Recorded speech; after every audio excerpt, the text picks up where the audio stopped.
ලස්සන සුන්දර දවසක්. ඉතින් මගේ අම්මලා තාත්තලාගේ නිවසට හදවතට අපි හැමෝම හරි ආසයි ලස්සන මල් වලට. ඒ ලස්සන මල තවත් ලස්සනයි, තවත් සුන්දරයි.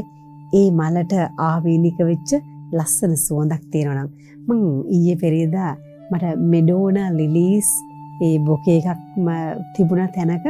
ඉතින් ඔය මෙඩෝනා ලිලීස් ටිකේ තිබිච්ච සුවඳ මුළු පරිසරයම ආකර්ෂණය කරලා තිබුණේ.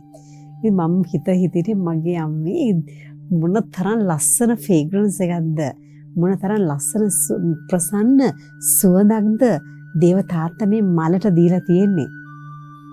Just a beautiful fragrance.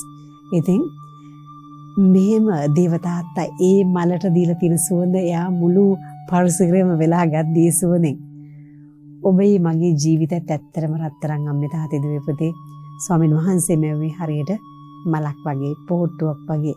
ඉතින් මේ පොහොට්ටුව විකසිත වෙන්න මේ මලේ තියෙන සුවඳ විහිදිලා යනවා වගේ මගේ ජීවිතයේ තියෙන සුවඳ හරිනම් එන්න සුවඳවත් වෙන්නට ඕනේ.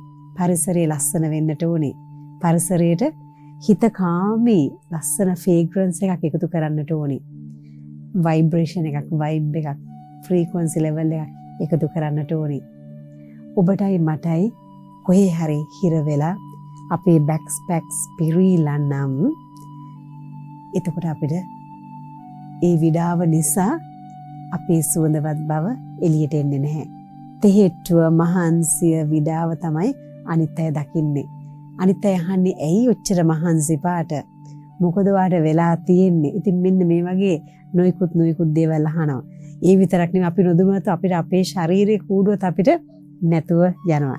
ඉතින් එහෙමනම් මගේ රත්තරන් අම්මේ තාත්තේ දුවේ පුතේ අපිට පුළුවන් ද අපේ ලස්සන ලෝකය සුන්දර කරගන්නට?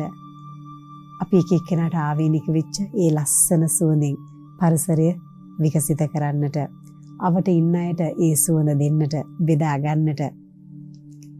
එතකොට ඔබත් එක්ක ඉන්නට, රැඳෙන්නට බොහෝ දෙනෙක් කැමති වේවි. ඒ වගේම හැමෝටම ඔබේ ඒ සුවඳවත් බව අවශ්‍ය වේවි.